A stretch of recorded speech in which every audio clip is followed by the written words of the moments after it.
opinions expressed in the following are those of its participants and do not necessarily reflect those of the producers and the Six Chalk Podcast Network. Also, the following contains mature material and mild language, which may not be suitable for all audiences. Discretion is advised.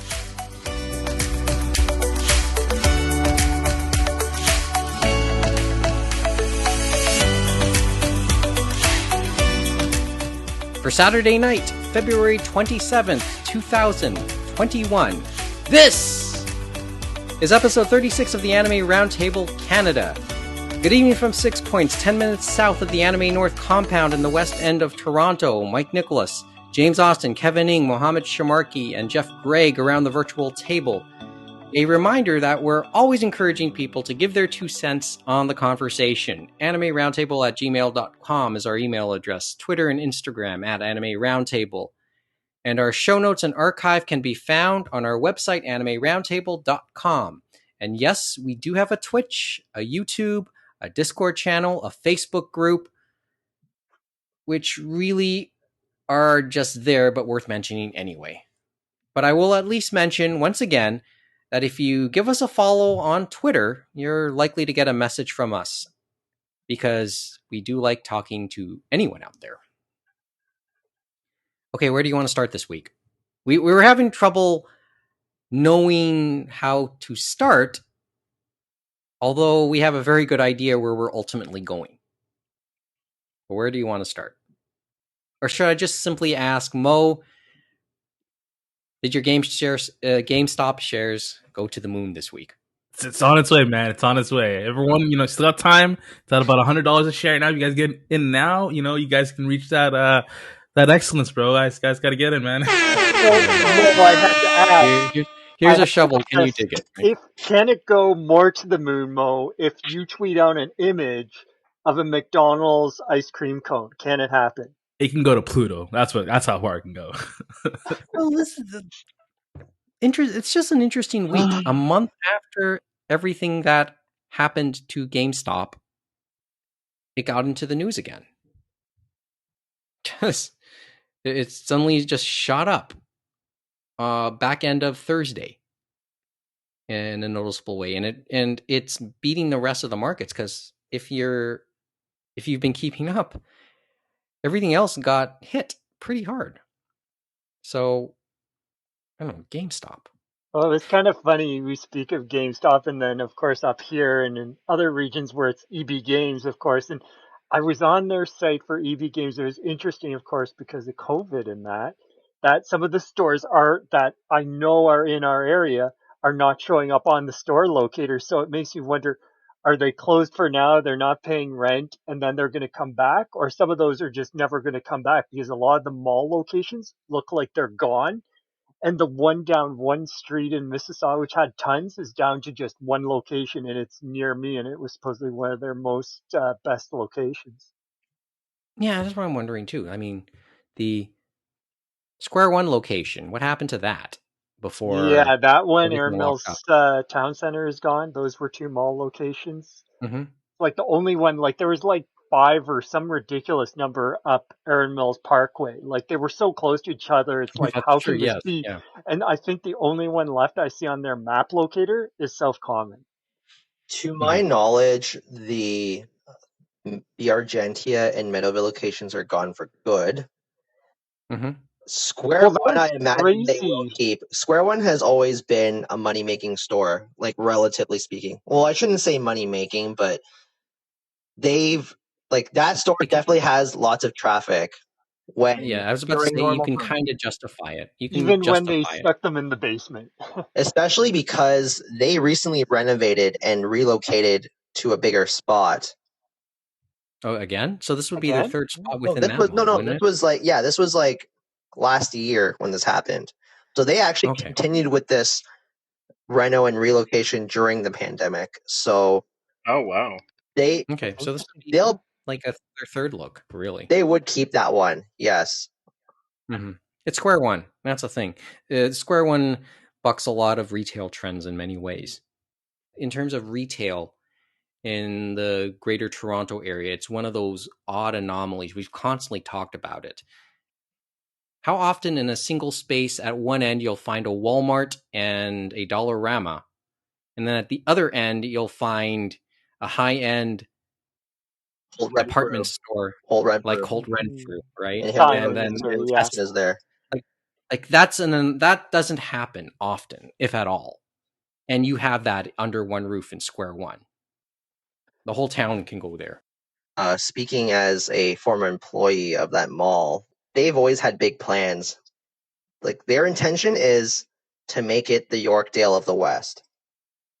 Well, they have the But it same was owner. already there to a certain extent. The only problem is finding a parking space. Those things always take time. Like, there's not as many of those super high-end stores as you may think there are. But I will say, like, because if you compare what the stores at Square One in terms of their luxury wing versus Yorkdale's, it pales in comparison. But True. those things Because a lot of the time they'll go there first. those things always take time. Yeah, that's true too. And Square One is an ongoing project, really. It was funny because I was sitting across the street from Square one day, and then I looked across there and saw the luxury wing, and I just thought to myself, that facade reminds me so much of Yorkdale. So it's just keen that you brought up Yorkdale just now. And they're the same that owners. Was the add-on, right? Mm-hmm. Same owner. So, yeah, as I said, as we've said, same owner. And the other thing is they've revamped the inside too when they were doing the outside, remember? Because that top level, they did a lot of work on, especially near the bay end. Mm-hmm. And a lot of the things that used to be there, they moved to the basement and stuff like that. So it's been definitely ongoing many, many years. Mm-hmm. And it'll probably just keep going. As I said, it's the largest shopping mall in Ontario by square foot, and one of the great anomalies in retail, I think, as I said. Okay. Do we want to get right to the big topic this week? Because Kevin brought our attention. You want to start talking about this one, Kevin? And I'll give a thought, and then you want to start giving a thought? Sure. Okay.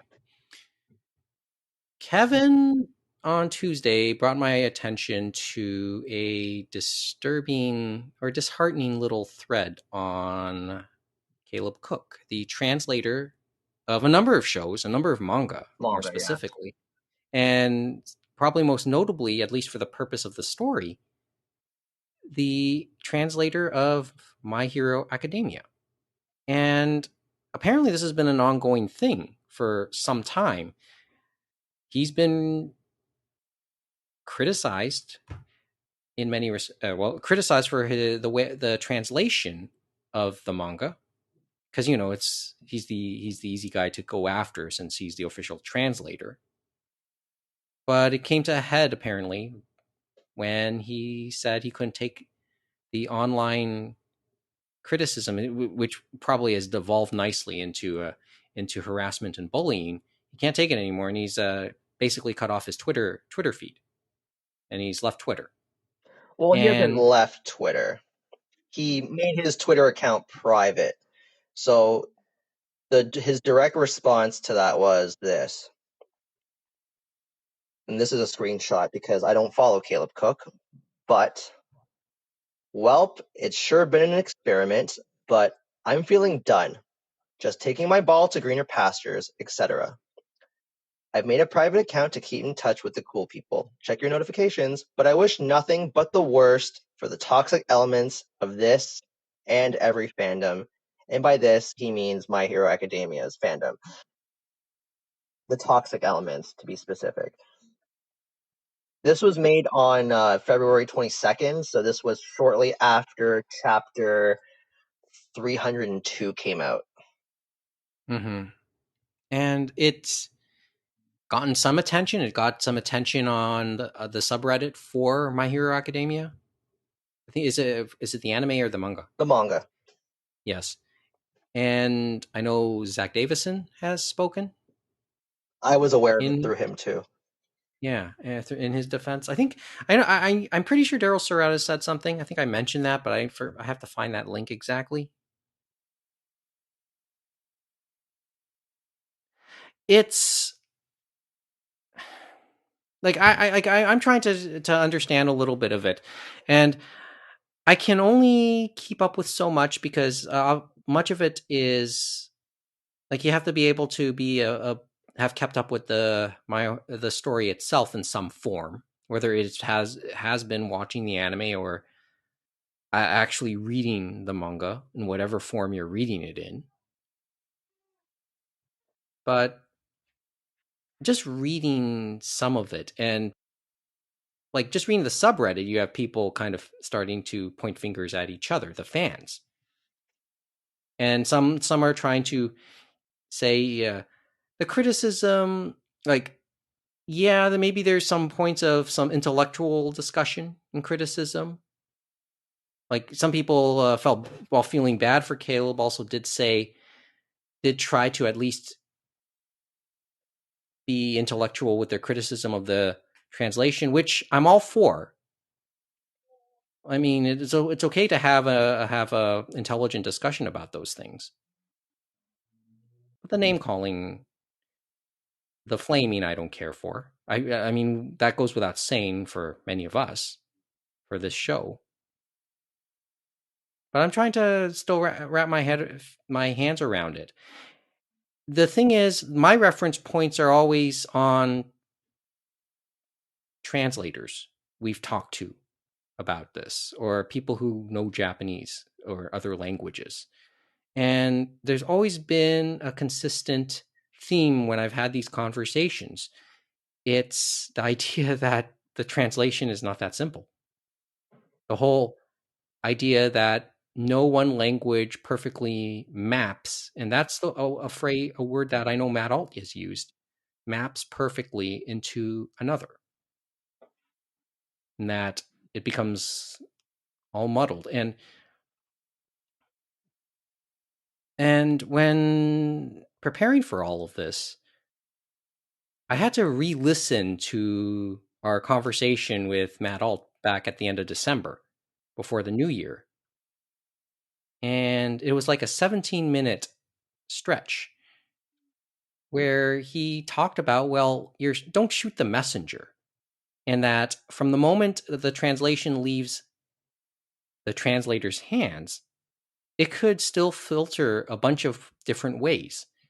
And the final result could change because there are other stakeholders who are allowed to have their say. There's rewriters, there's editors, and then there's the rights holders for that language. So and sometimes the creator themselves. And that change is often made for the sake of just making it more accessible. And to reinforce your point, Mike, Caleb Cook has pointed this out in a past tweet. So I have another screenshot here from earlier in the year where he states, "So it's largely out of my hands once I submit the raw script, meaning 1. There are multiple competent firewalls and safety nets, aka other professionals, between me and the final release. 2. What I write is sometimes not what you read. 3. I can't publicly comment on some choices." No, that is expected with NDAs. Yeah, the last part I expect too. All of that I expect, but the last part is the one that sticks out to me. And sometimes they can't say any more. And a lot of people don't know this. And the funny thing is, you can argue that fans shouldn't need to know this. But sorry, what were you going to say, James? I was just thinking, it's like a lot of the ones we're talking about in this case, of course, and with Shonen Jump going online, a lot of people, especially if they're fanatical, they're going chapter by chapter, which is kind of crazy to think about now. But I'm thinking of how we read it, Kevin, a lot of the time where it's the volume, right? And we're reading the physical too. And at the end, we see the translator, the rewriter, the editor, and all that, especially on the Viz releases. You always see those ones at the end of the book. So it does go through a lot of hands. So it just makes you wonder. It's like, I don't remember if they have those on those chapter by chapter versions, right? Well, so I wonder if people just forget that. Well, no, you could argue that we were a minority in that sense, because back in like even from like the mid to late 2000s, the latest scanlations of popular Shonen Jump series have been around. Like even now, I can read the newest chapter of One Piece 2 to 3 days before Japan does. People will still illegally translate that series and put it up because they gotta be It's first. another mountain to climb, right? It's all about the e-penis. I was about to say all about the ego for me. And this is a toxic part of fan cultures, and it's not necessarily unique to things that we talk about in the Japanese anime and manga side. That exists in science fiction, that exists in journalism, that exists in sports fandom. The whole gotta be first. Not best, not right, just first. So you And can then tie somehow your that becomes what's first in the mind of said people that may have seen it first, right? And then it just rolls downhill in not so pleasant a way a lot of the times. Mm-hmm. Now, when I think about this, I mean, we've had various versions of the translation debate in recent episodes of this podcast. Certainly in its history, certainly in the version 2 era, certainly in the pandemic series of this podcast. And I'm thinking it's like, is it I like you, I love you, or I love you, zebra? That's what I'm thinking again. Right? I mean, I'm thinking Eva, Dan Kanematsu again. I mean, this is where we are. Is this where we are? Yes. With Mr. Cook? I feel bad for the guy. I'd say so. Because this is the classic example of diehard fans, and I say fans in air quotes here, They're definitely preferring a fanatical. literal translation. That's over the years I've noticed this being the case, where fans have been like more and more desiring the more literal translation, even if it may not flow as well. Even if it might sound a little stilted. I hate to tell them, but we've talked about many a time, right? And that dream just does not exist. We've said that many a time. And I remember the last time, or one of the many times we've talked this year about it, was remember Funimation had their online con and they had a very good translation panel I talked about. And it was interesting talking about how you get there and how you have those conversations between the professionals and the not so professionals, and how you have to think about the context, and it won't always be there if you have the literal translation when you're trying to go to a larger English audience or whatever language you're translating for. Everything is going all according to Keikaku. I was going to bring that up.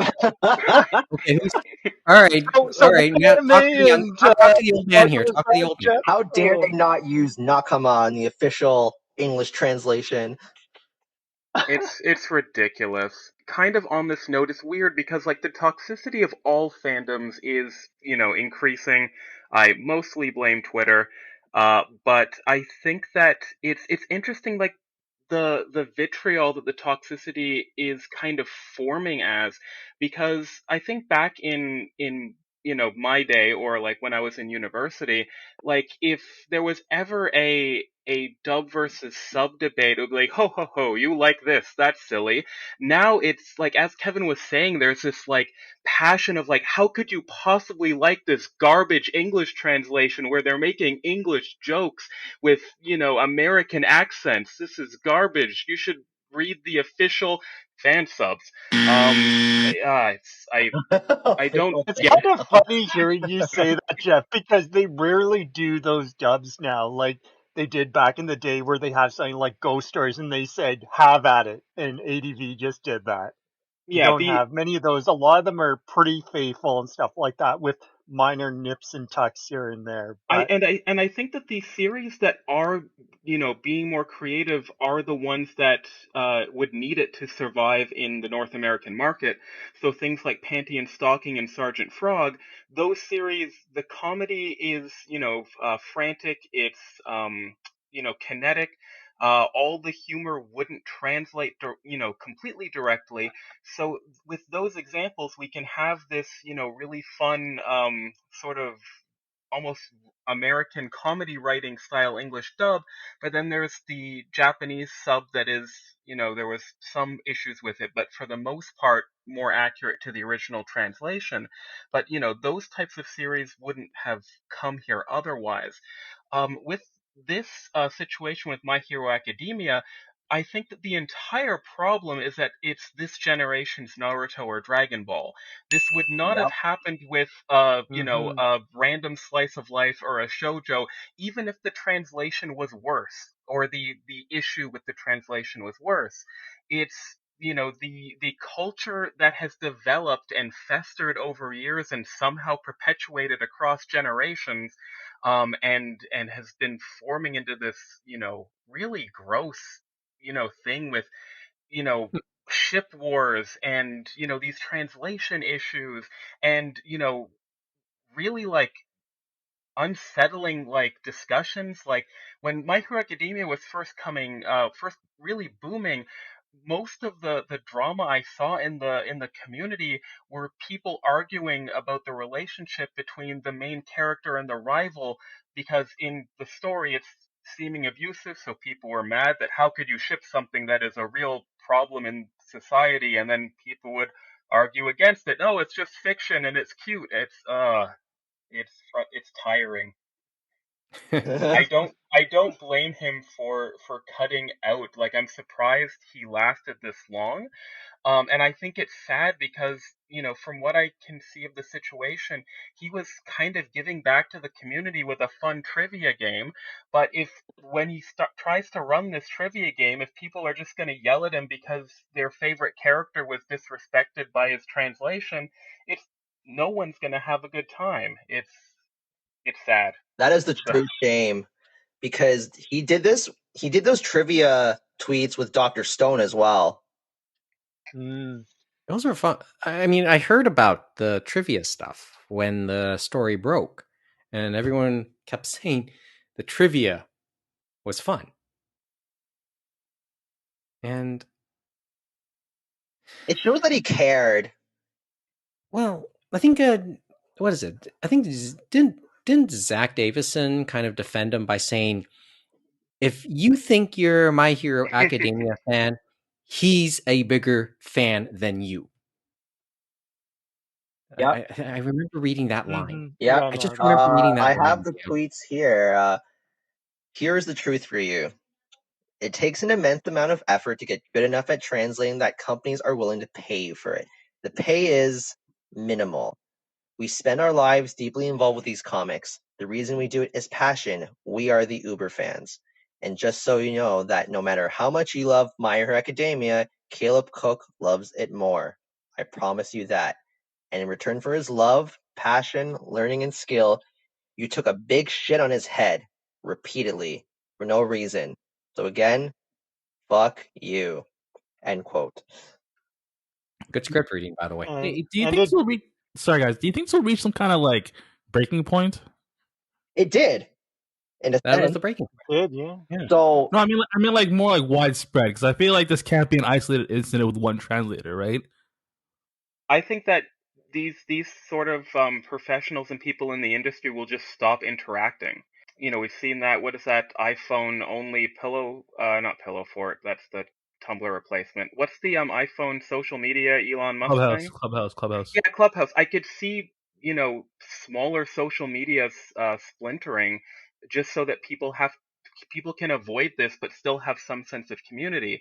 Because as much as I hate to admit it, a lot of these are, and I'm not trying to defend these people. I think they should learn and have the maturity, but a lot of these might just be really energetic and hormonal 14-year-olds. And when you give them the power of social media, as we know, and seeing how social media has evolved, Yeah, that has that's played the a big problem. factor. Is maybe they'll go to other platforms, more respectable platforms. I was thinking And on translation, the one interesting thing is J Novel Club and how they start off their life with a lot of their novels and stuff like that in their manga. It starts off online, chapter by chapter. And then when you're a member and you're reading it week by week, you can also go into their forums and actually, as a member, a paying member, you can interact with the staff and some of the translators of that property you're reading and stuff like that. And there's a respectful banter going back and forth about, okay, what's going on here? Is it a good enough translation? Stuff like that. And you get an idea of what's going on, stuff like that. And that doesn't mean something's going to change or anything, but it's very respectful and a good back and forth between everyone. But of course, some of that is people are paying for the privilege for that interaction, along with reading some of that stuff earlier. James, I think you just justified Twitter's paid service. I don't know how you did it because it was the stupidest thing I've ever seen this last week, but when you put it like that, I could see there being at least a small market for it. But you never know. Maybe it's an older audience that are subscribing to J Novel, and people are being more respectful, as we said, because they could be kicked off if they go beyond the red line, as they say. But you never well, know. Once a person goes, they may not stop, right? but you kind of hit a point, hit an interesting point. What we are able to read, what we're able to watch, who we're able to interact with. A lot of this, it's not a right. It's a privilege to be able to enjoy all of this. And like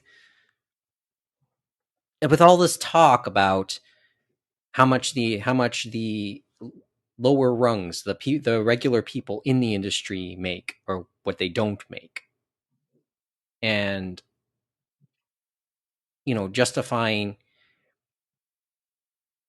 their sometimes abusive attitude saying we pay for the privilege. Have you?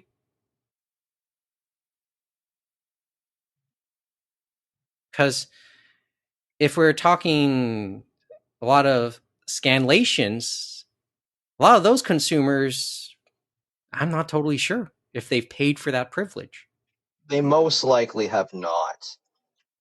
Right? And some of those ones we know for some of those sites aren't just people that are showing scanlated copies and stuff like that. They're also doing scans of official English versions and other language versions, probably for other areas and stuff like that, which is not fair at all.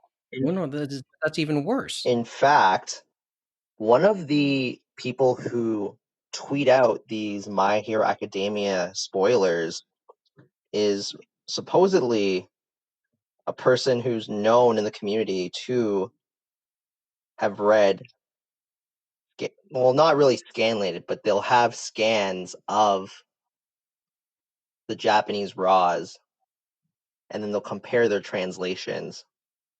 Oh, now we're getting nitpicky, aren't we? And so it only really adds fuel to the fire, so to speak. And so basically, this person also, this specific person also made their Twitter account private, but there was one tweet where it basically comments how Endeavor wouldn't say "damn it" in the Japanese, in the Japanese release, but in the English adaptation or the English translation, Endeavor does say "damn it" in that panel. That's one example of that, and it's tweets like those that fans will use to then attack Caleb Cook, and then and this happens repeatedly, and Caleb did lash out at one point. Like and it sounded like there was a bit of a breaking point, and understandable. But then after he expressed frustration, just got worse. Because it led to it led to how do I put this? People would then insinuate that he called this person a piece of shit, which you can interpret that as such. But then it's like you're calling the kettle black. It's like you're that person is criticizing his work. So like it's like what do you like how can you know what I mean? Like it's like what can you really blame him, especially when it happens week after week after week after month? And I Yeah, think there's it's going after just something specific, not necessarily the quality altogether, is it? Oh, go ahead, Geoff. Yeah, and I think it's interesting because there's such room for interesting conversations there that aren't happening. Because if the criticism is, this character wouldn't say damn it would be interesting to have the other person say, okay, what does damn it mean in English? There's maybe a connection to, Christianity, which might not exist in the Japanese language. What translation or what word are you saying that Endeavor wouldn't say in Japanese? And then, we could have that back, or they could have that back and forth and try to figure that out. But there's such nuances in both language where it's never going to be one to one. Even, the word blue and green have different, meanings if you look at the etymology and the history behind those words. So It's the same context why 13 is considered a bad luck number here in the West, and 4 would be considered a bad luck number in much of the East.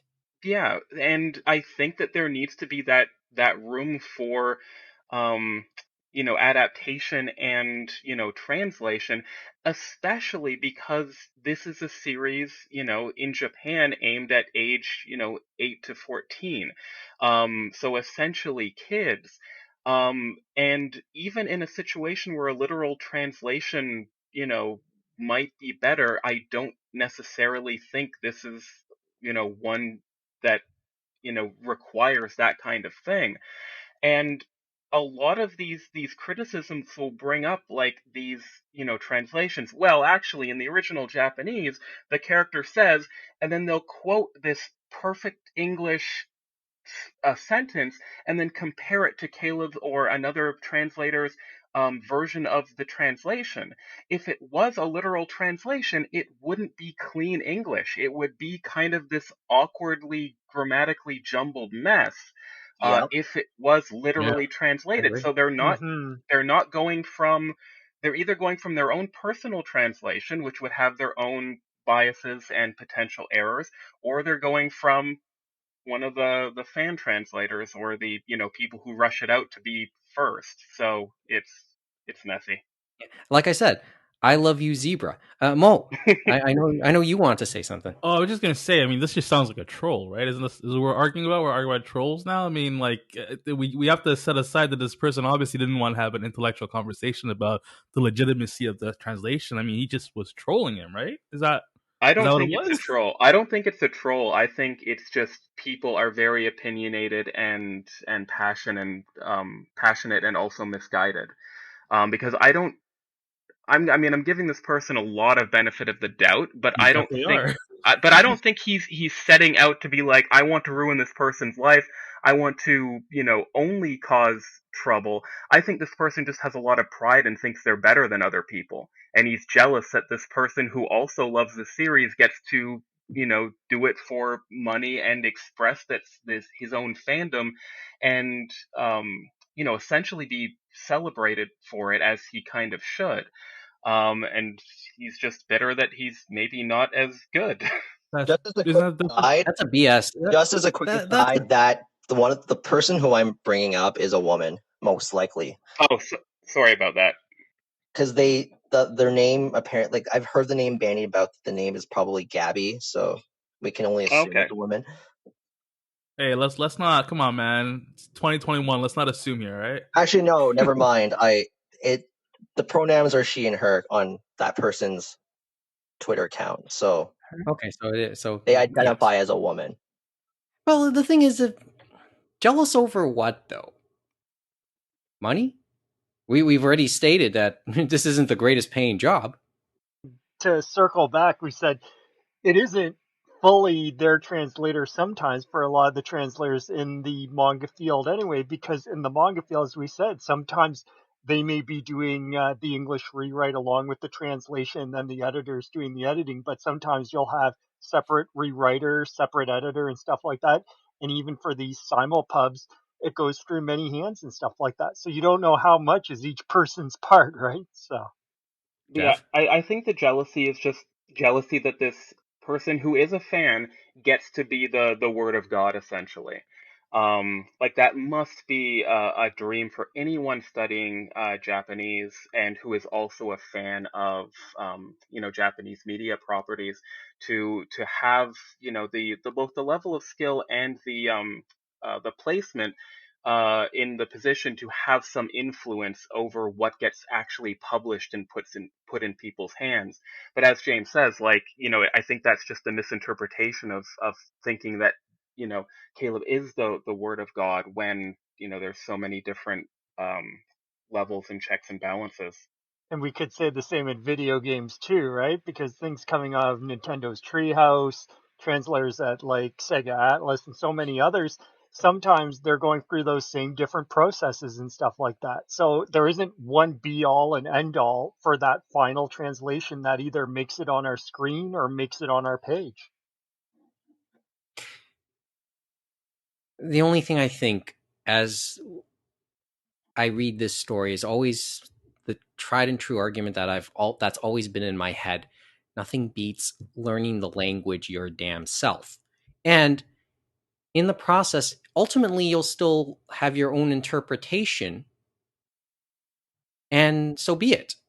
Even as English readers, even as English speakers ourselves, we will see the same texts, we will see the same words, and we'll interpret them differently. We'll see a phrase.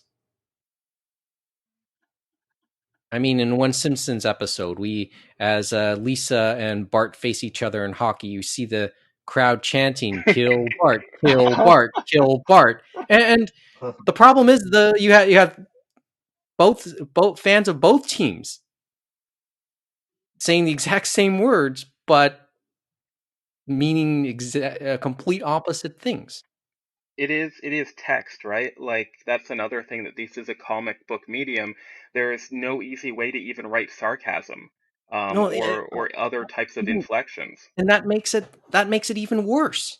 That makes the problem even bigger, right? And as we talk about, there could be space limitations on the page, or in anime's case, if there are lip flaps, you never know what could happen there. It's a minefield sometimes. Right. And sometimes you can't win. You can't get that translation. Hence, you get a Japanese word that becomes part of the English vocabulary. Sushi, umami. I'm sorry, I'm a little hungry right now.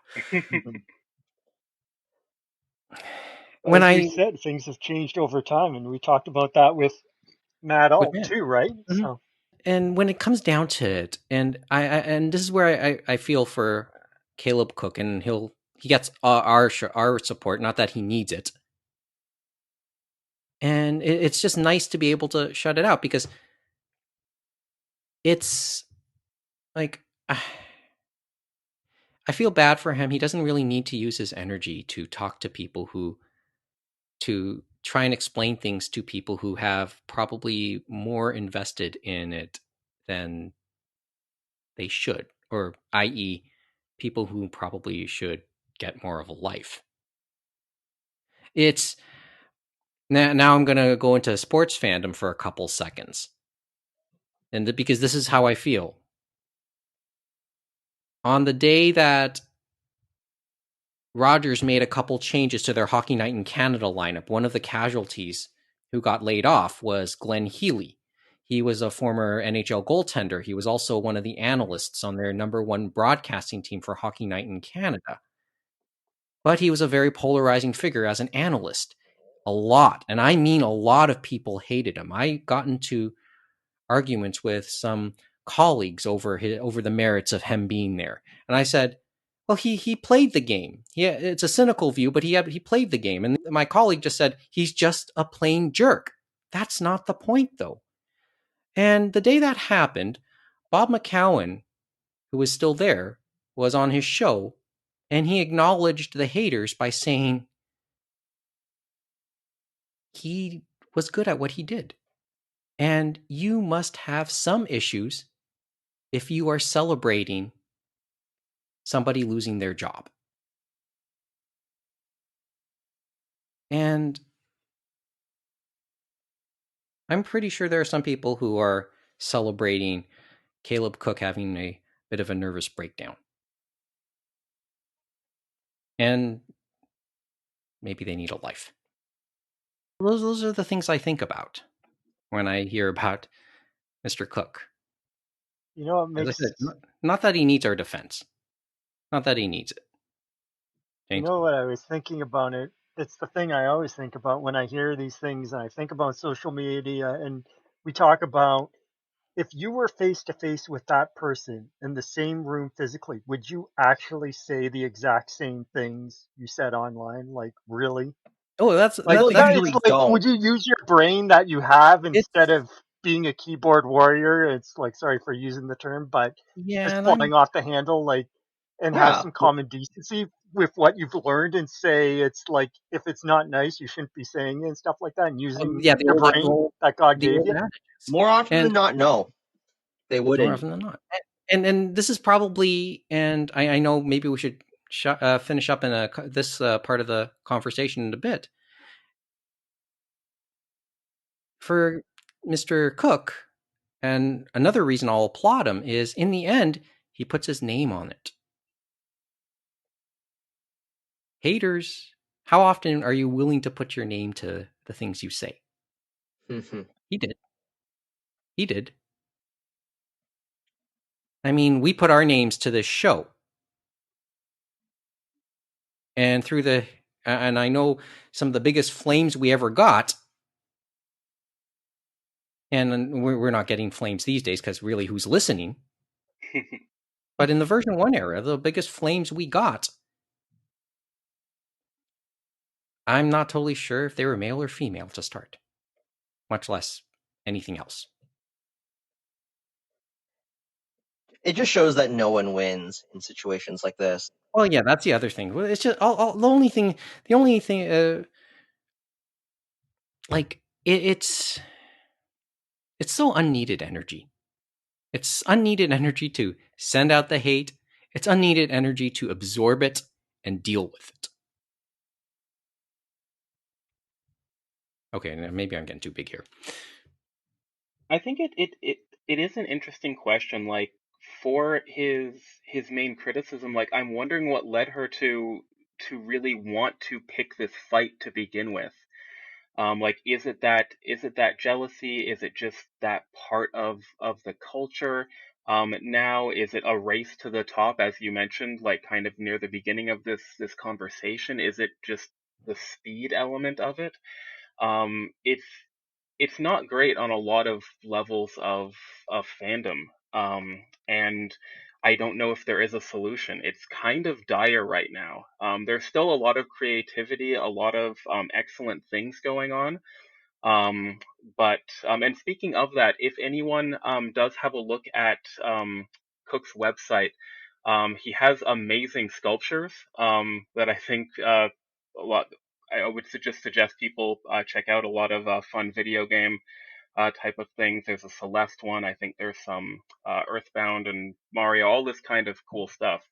So there's definitely creativity, and his trivia game is, even though it's probably long gone at this point, there's positivity out there, but I'm worried that it's very quickly going to be completely drowned out by the negative and toxic elements of fan bases. So I don't know. See, from my interpretation of this, I would be led to believe that the individual was just merely comparing the the Japanese text to the English translation.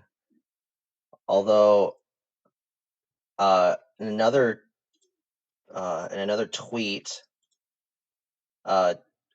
Caleb insinuates that like this is the person who's been perpetuating this for a week. Okay. So I can only hold him to his word. I can't read any more of these other examples from that specific person because I haven't found any more screen caps since, and that Everything's person's locked account out. is also private now. Mm-hmm. Well, I hope they both find peace, to be honest. There's a lot of benefits from getting out of social media that I hope, even if it's not under the best of circumstances, I hope they're both finding some of that peace, even if it means a little bit less communication with the masses. Yeah. See, the reflection I always have, and this comes back down to this show too, is this show admittedly isn't too active on social media. It's probably to some degree to its detriment because it doesn't have a listenership to try and pull that in, to be active, to try and get listeners. But on the other side, it's just a hobby to us. Or on the other side, I can go about doing this with a clear mind, not having to worry about anything else. Ignorance in that sense can be quite bliss. I don't know. I mean, we've seen this is like another version of a lot of themes we've come across, right? The talk on translation, the talk on toxic social media. Like this is just another story we can add to that pile and check off a lot of boxes in the process, so to speak. And I guess the only thing I'll say about what I think a good translation would involve, it's not necessarily what's said. This is almost Maya Angelou like.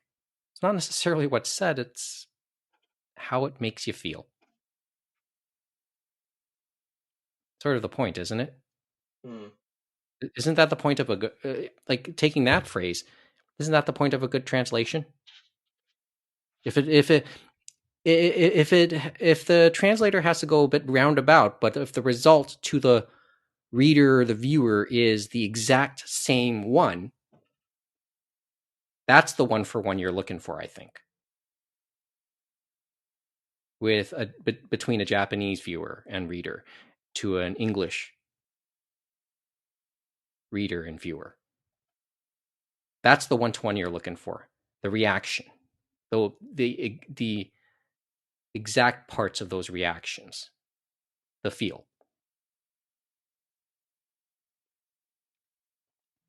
I'm just saying, maybe that's what it is to me.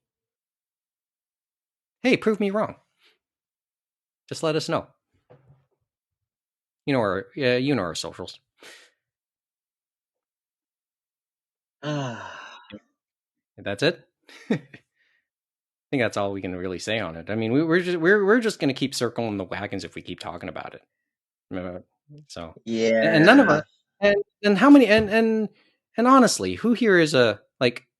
I have nothing against it, but who does read My Hero Academia? I read it every 2 weeks. So you do read it. So you're a bit of a fan. I like the series. I do prefer other Shonen Jump manga like World Trigger, which Caleb Cook also translates, and Nakamoto Days and Kaiju number 8. But yeah, I do quite enjoy My Hero Academia. It wasn't one of my favorites in the beginning, but it certainly grew on me. Like that series definitely has substance to it. Cool. It's a phenomenally interesting series, just as far as its DNA. Like it is so much of an American superhero trope, concept, but it's so Japanese. Like the themes, the philosophy behind a lot of the characters is very Japanese. It delves into like education and Japanese workforce culture. It's fascinating. It is one of my favorites of recent years. but I watched the English dub anime, so I am the last of the official release fans to get new content. Okay. James, Mo, do you read or watch it? I've never seen it personally. Nope. No. No, neither do I. Mm-hmm. I mean, and I just know it helps get other anime that does not get as many eyeballs out to the masses because hey, in that sense, it bigger does. ships bring the waves up for everyone. Mm-hmm. Anyway, but Caleb Cook, keep going, keep on trucking, you're doing a good job. I think you're doing a good job. Pretty sure, and I think there's plenty of other people to give that evidence. I love his work on Hell's Paradise. There you go. That's the spirit. Great manga. Let's take the break. When we come back, well, we're gonna run through the headlines in brief again. A couple bullets to talk about.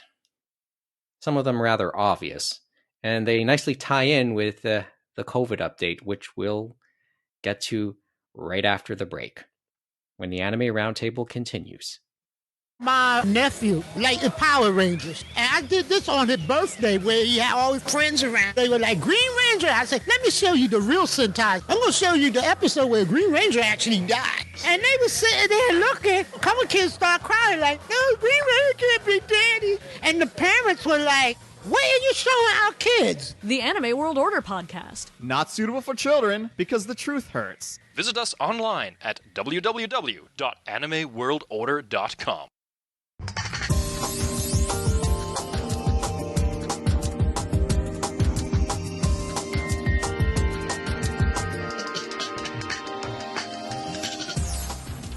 And the podcast now continues.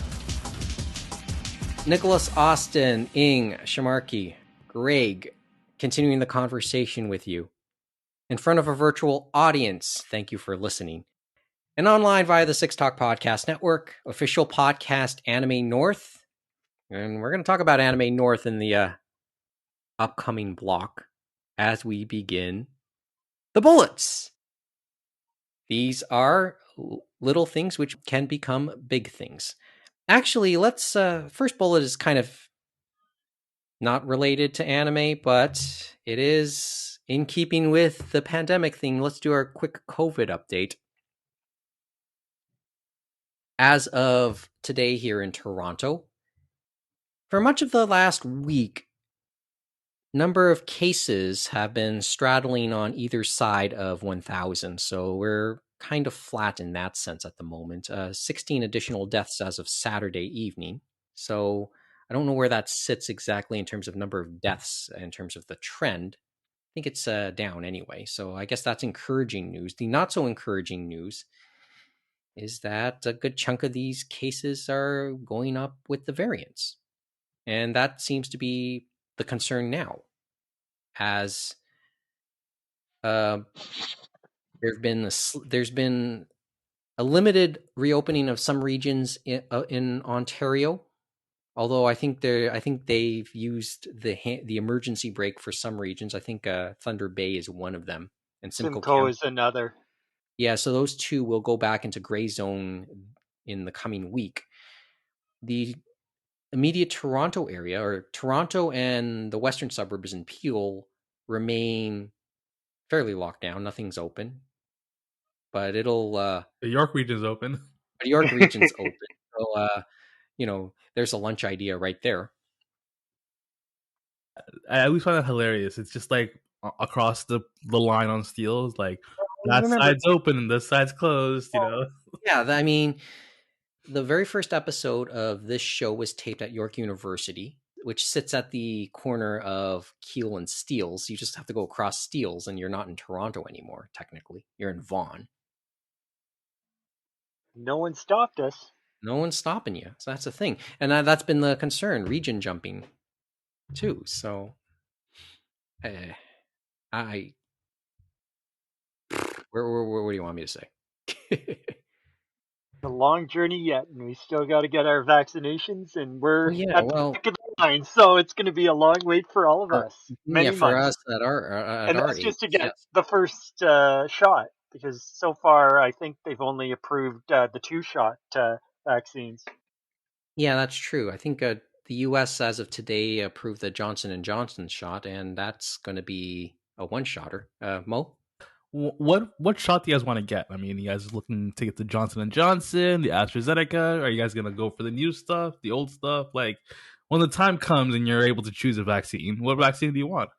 I don't think they're going to give us a choice. They're going to say, show up, get a vaccine, good luck. Oh, come on. Then come back here in like a couple weeks' time for the second one. Just imagine this, Mo. They're starting off now for the general populace, 80 and up. And I know at least in Ontario, I think some of it was probably they were going to do it through an online portal, it sounds like, to book your appointment or something like that. And to start off 80 and up, that's going to be crazy to get some of those people the vaccine. Like, especially if they're living by themselves. Like, you can easily do retirement home stuff like that. But those living on their own, some of them may be internet literate, but that age group, it'll be interesting. Yeah. Well, I guess we talked about full circle moments when the first vaccines were given. We mentioned that the first vaccines given in Canada and or at least Ontario for sure, were given at the Michener Institute, which was also the location of the first couple Anime Norths in the late 90s. Same building. So they, in terms of the rollout to come, they'll be held at various points in the province and, of course, the GTA. I think we've heard some of those, right? Yeah. Because they talked about doing a drive-through vaccination in York Region at Canada's Wonderland. Mm-hmm. So we could see a lot of the malls, right? Two of the two spots that have been confirmed. Well, there's already one being set up at the Metro Toronto Convention Center, home to Fan Expo and IFF, and then another I think is being set up at the TCC at the Toronto Congress Center, which is of course the centerpiece of the Anime North compound. And Hershey Center as well in Mississauga. They're setting up that one as well. Paramount, or what's it called? Paramount Center. Yes. Okay. Mo, go ahead. Oh yeah, no, I was just gonna say. I mean, like, I hope that like the ramp up is fast because their schedule right now. The rollout is just. It's not gonna work, guys. It's just too slow. I don't think it's effective enough. That when the time comes, I'm looking forward to like that drive-through scenario. Like, how hard would it be to administer 50,000 shots a day? Well, it's and for reference, Canada approved a third vaccine this week, right? AstraZeneca, yeah. AstraZeneca, okay. So, as I said 2 weeks ago. The race is between the variants and the vaccines. Which one will get to the masses first? Opens that vaccine, bro. And then, of course, we have the pharmacists. I'm sure they're chomping at the bit because I'm sure they could help too. Yeah. So, well, who knows? That's the update. That's the update specifically. But it still continues. COVID, that is. Still continues. Oh, hey, do we want to talk about Ted Cruz going to Mexico? Was that something we want to mention? Not really. Not really. CNN.com. Or if you want the other side, Fox News or One America. Anyway. Well, as the pandemic continues, it's starting to take its toll on the anime social calendar. Anime North this week finally pulled the plug on doing a in-person 2021 edition. So officially Anime North has once again been postponed and rescheduled for May 27th to the 29th, 2022. But according to the website, join them late for what would have been the regular weekend this year in late May for an online edition. First of all, I mean, we're saying this all ad nauseum. None of us are surprised, are we? Nope. None of us are surprised. I mean, the whole corridor there, the whole airport, as we just mentioned, the Toronto Congress Center is being set up to be used as a mass vaccination clinic.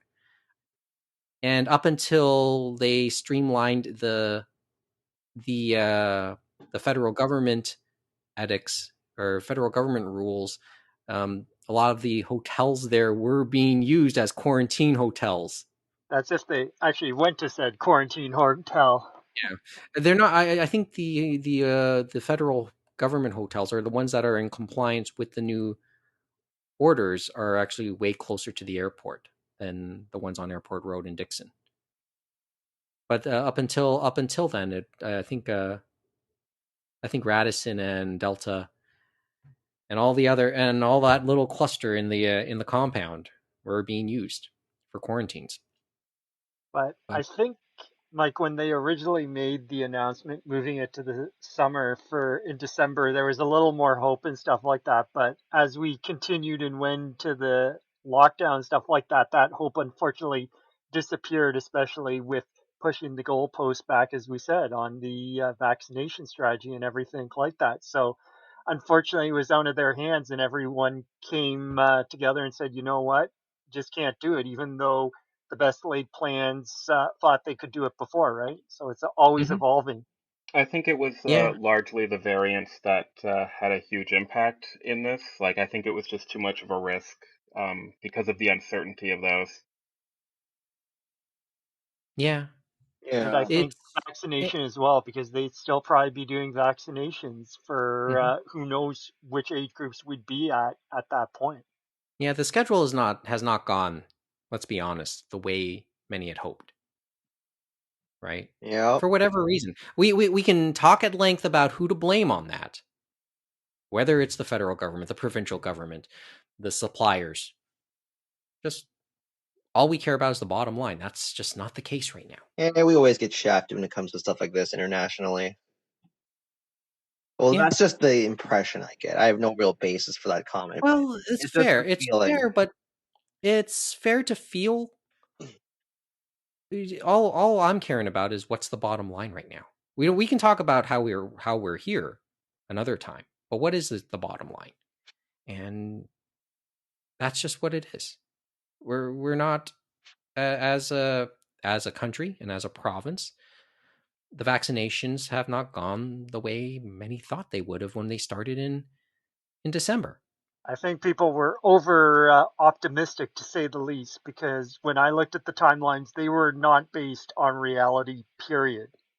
Like, some of these people don't realize we were going at hyperspeed just to develop these vaccines and stuff like that. So it's a lot longer trek to get where we want to go, and even that is not going to be the normal we were used to.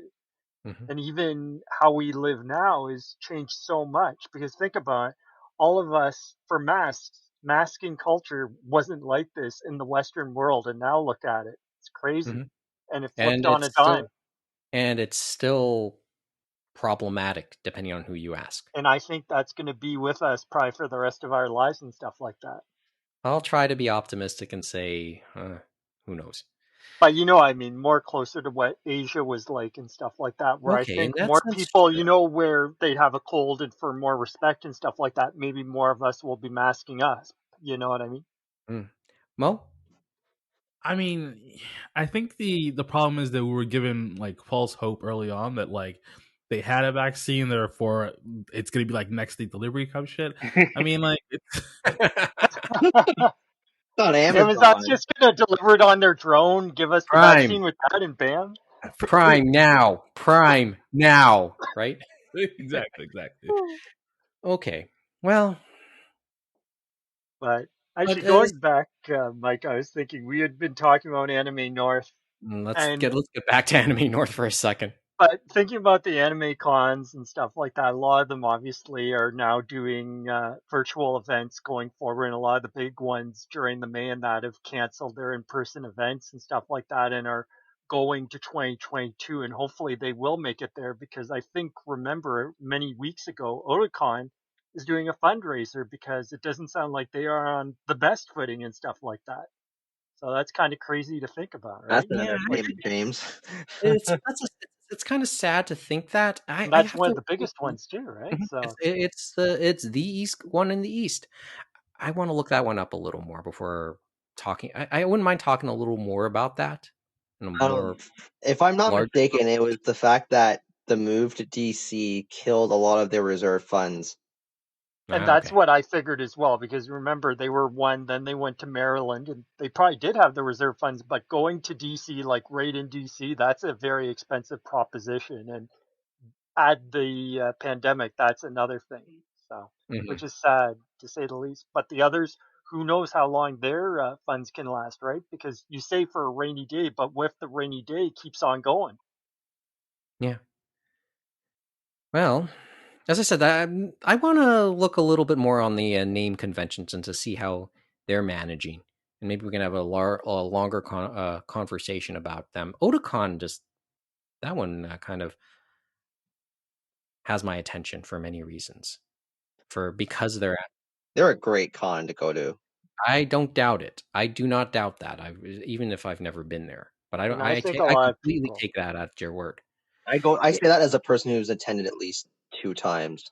A lot of people have enjoyed it, even the people that went after they moved to DC, of course, as well. And so I think there are a lot of people that are willing to throw a bit of money towards them and stuff like that and help them out, because they've given a lot of good memories to a lot of different people. Anime North, for its part, will now once again hold a stay-at-home edition, as they're now calling it, on the weekend of May 28th to the 30th. I think that would have been the traditional date this year. Correct. Right, AN.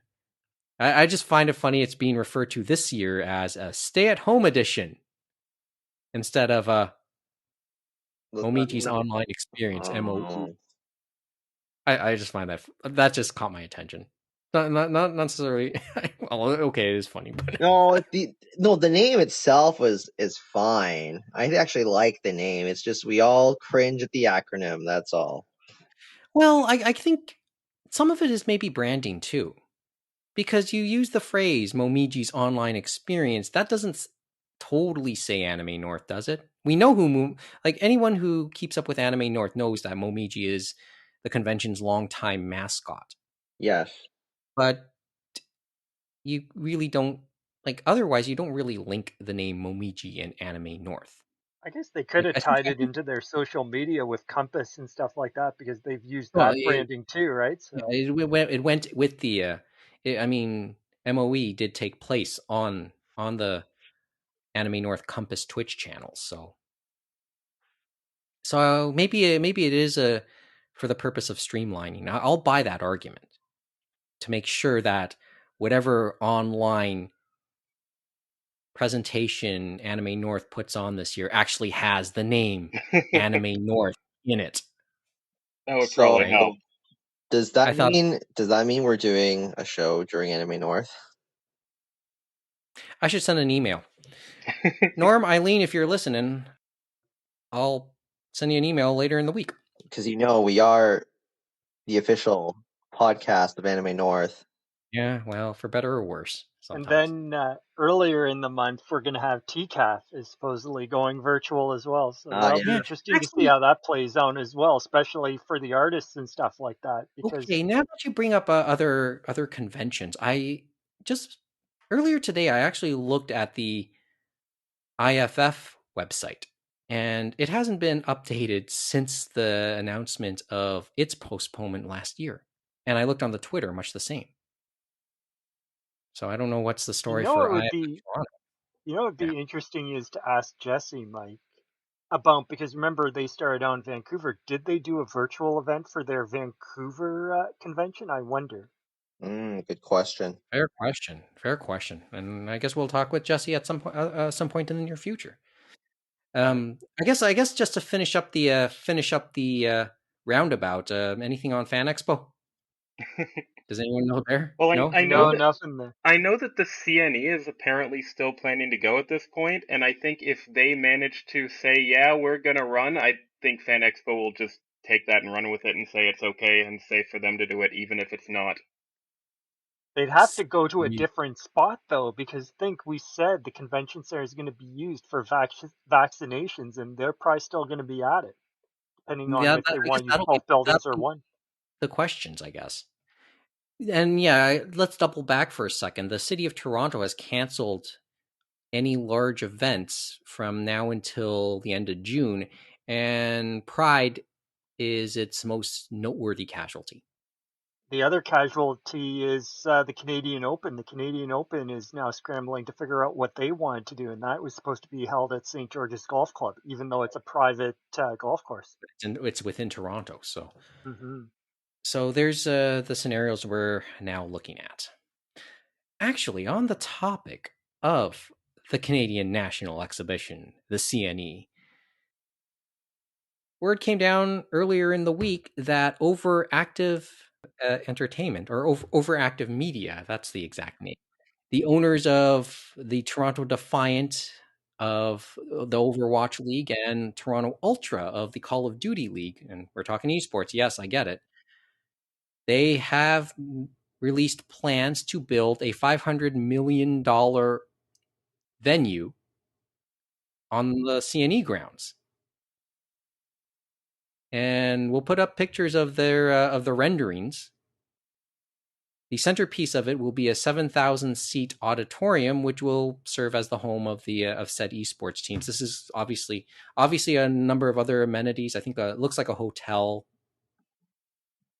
It looks like, and looking at the renderings, it looks like it'll sit just west of Hotel X, just south of the Intercare Center, the big building, and it looks like it'll sit basically along what would be the midway during the CNE, which, as mentioned, as Geoff mentioned just now, is still set to go this year. Because that's looking at the renderings and the pictures and the aerial photos of where the building is set to be. This will be just off the midway. And, well, it's an interesting looking design. The first thing that comes to mind when I look at it is, can Will Smith drive it? I don't get that reference. You don't get the joke? No. You get that one? No. Okay, that's oh well, yeah, maybe you're too young to remember Independence Day. Yeah, I was gonna say that was Independence Day. Oh, that was Independence Day. Yeah, I was too busy playing like Ratchet and Clank or something. I don't know. Well, we should mention PlayStation just before we go off the air. Yeah, that's what that's somebody made that joke. I thought, yeah, I could see that. I think the crew. I asked my best friend that same question, and he said, "No, that looks too big for him to drive." So, good references, good times. Okay, what's the CNE home to already? This is worth mentioning in terms of such venues. Okay, just south of it is the Budweiser stage at Ontario Place. Didn't they change the name on that? Isn't it called something else now? Yeah, I forget it off the top of my head. Anyone, feel free to look it up. Isn't that the amphitheater you're talking about? Yeah, the amphitheater on the Ontario Place grounds. I always think of it as Molson Amphitheater because Molson was the rights holder for that building, the name of the building back then. Yeah. Mm-hmm. Coca-Cola Coliseum, the 5,000 seat hockey arena, which houses the Toronto Maple Leafs farm team, is on. That used to be where all the horses and that used to be for the CNE and stuff like that.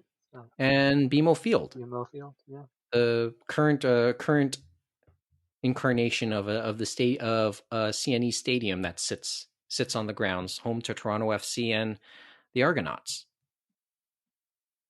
There's part of me wondering, like, I like the idea of having that arena.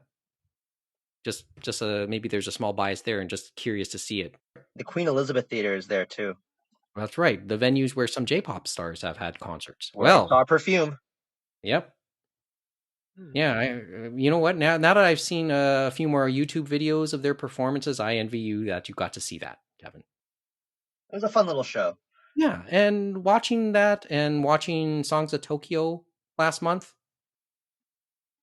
Yeah, they seem like a fun group to watch. That concert sold out too, if I recall. Mm-hmm. Well, there's an idea now for what could, like, a thing that could happen in that venue. 7,000 seat. The centerpiece is a 7,000 seat theater. So, I guess there's options, I suppose. Speaking of concerts, Flo's concert got canceled. Oh yeah, and they were supposed to be here. It was rescheduled for June of this year, and then it's not happening anymore. Yeah, get your refunds, kids. The Scandal concert is still up in the air. Well, there's lots of things up in the air. Okay, do you have an opinion on this venue? Does anyone have an opinion? I think if they see, I don't really particularly care about esports ever since I stopped playing League of Legends, but I think if that venue can somehow accommodate like concerts, that would be really nice. Yeah, which I think it will. I could see that. Or giving out to other teams that may not be affiliated, like, for example, the MLSC's Toronto Raptors esports team for NBA 2K. Mm-hmm. And conversely, yeah, they have an esports team for MLS as well. So Toronto FC has I think an entry in it as well. But it's an overactive. It does intend to move all of its operations into that building when it's built. It's set for to finish in 2025. The other thing is, obviously, they want to use it for other things, conventions possibly, as well. So, who knows? I just find it a little intriguing and maybe getting a little bit ahead. I know Korea has its fair share of dedicated arenas like this, and I think in Europe there's maybe a few in Europe as well. So, one in Las Vegas also. So, it's not unheard of, and you know, it has curiosity just to see where this ultimately goes. But I guess first impression is sounds cool, but is it really necessary? I guess that's the question I have. A little skepticism is okay, but we'll well, I guess the other part is we're talking city property, so who's paying for it? I guess that's the last question. Anyway, we move on. Sure. Okay. The Crunchyroll Awards happened when last week. There's been it's award season generally speaking, and anime is really no exception, I suppose. The Crunchyroll Awards happened while in the couple weeks we've been off, and I didn't know Reddit had its own version of anime awards as well. And that one was interesting because it was a jury and a public one for both awards. So Yeah, the they do two compassion, versions. yeah. So jury and public.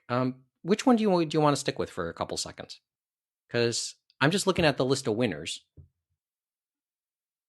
Maybe I should have watched the award show, but I actually.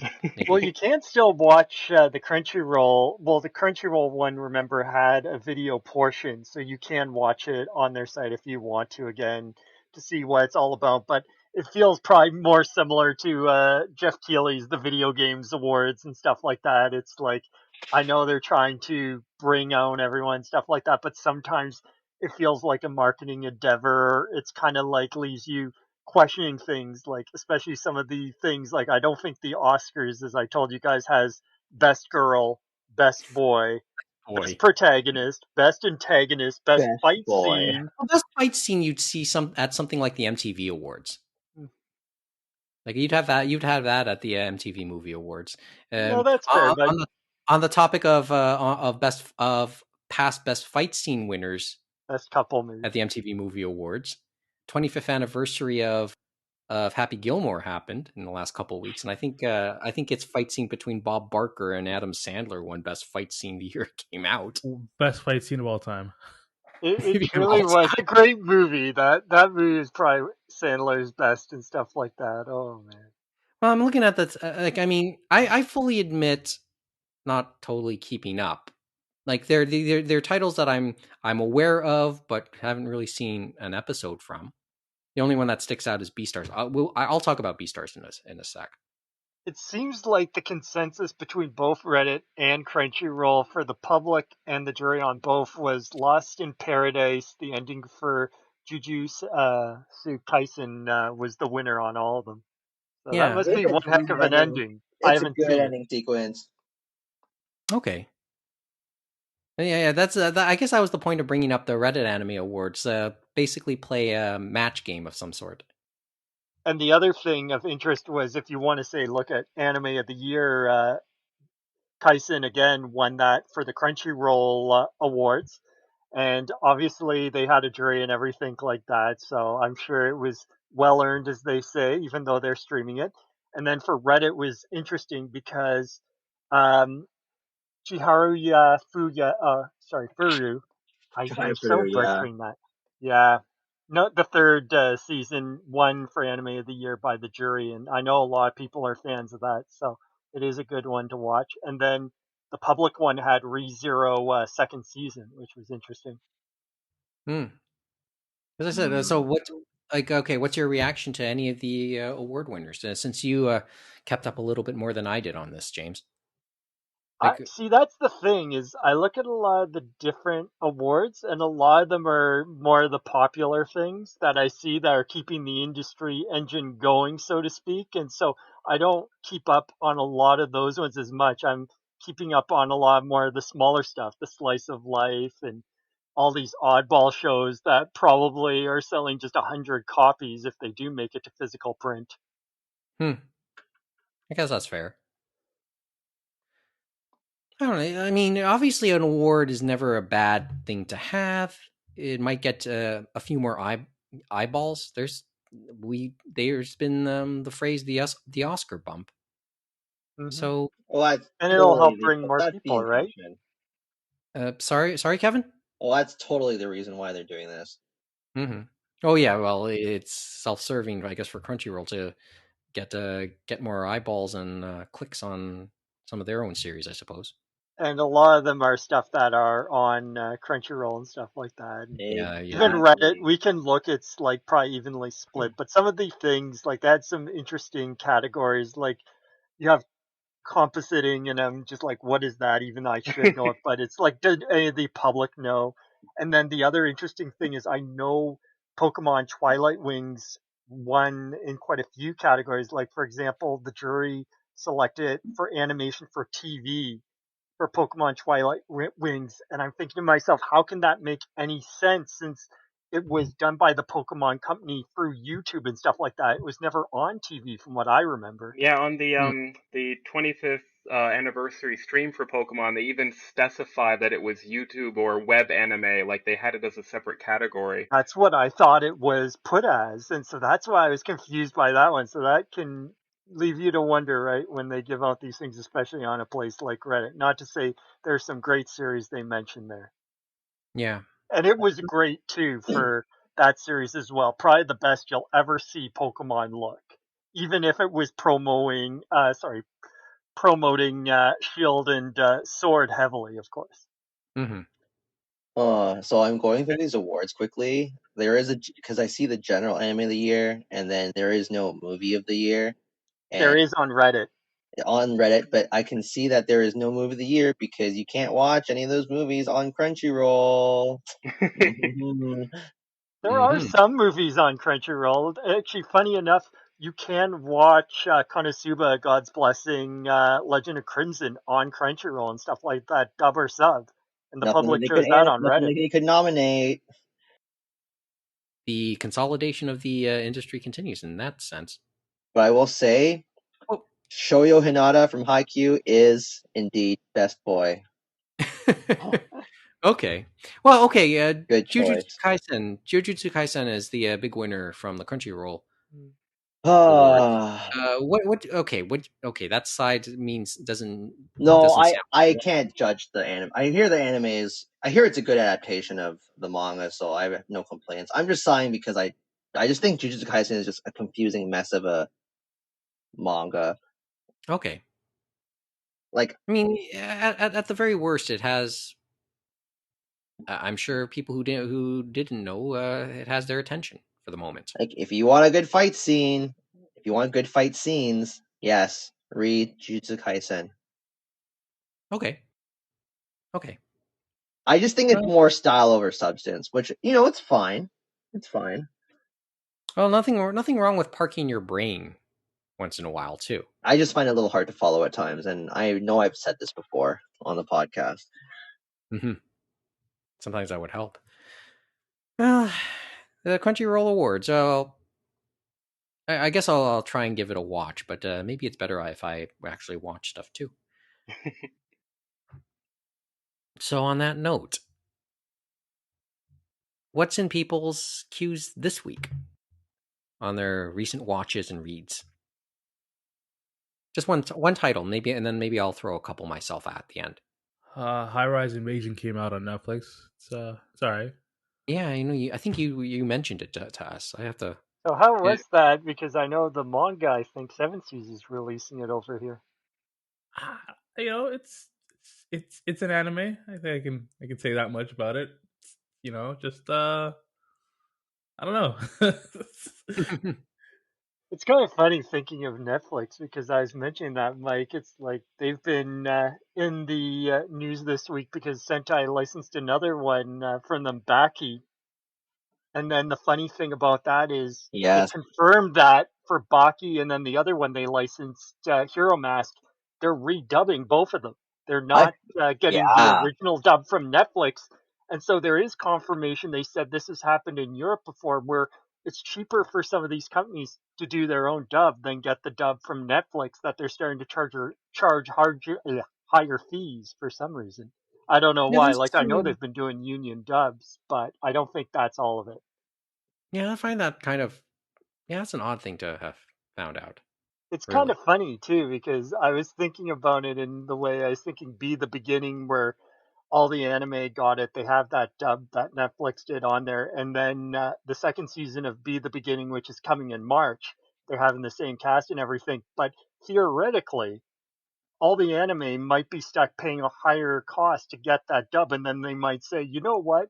We can't do that. So we're just going to have to redub it if we can do it. And it'd be funny if they tried to use the same exact cast. I think that was from Bang Zoom too, but I could be wrong. Who knows? But there's many other good ones I know that are coming, right? It's just a weird paradox to know that, right? And it sort of makes me think about a reverse version of what's happened to Eva. You know what's funny? Thinking of Eva, they can't get the ADV, but what if they can't get the dubs from Netflix? That'd be hilarious. They'll have to redub that yet again. Oh yeah, going back to the television series. Who got that again? G-Kids. Was it G-Kids? Yeah, it was G-Kids. Well, I guess I'll be curious to see who ends up with that. Like how they go about that now that that's come up. Now that this situation has happened.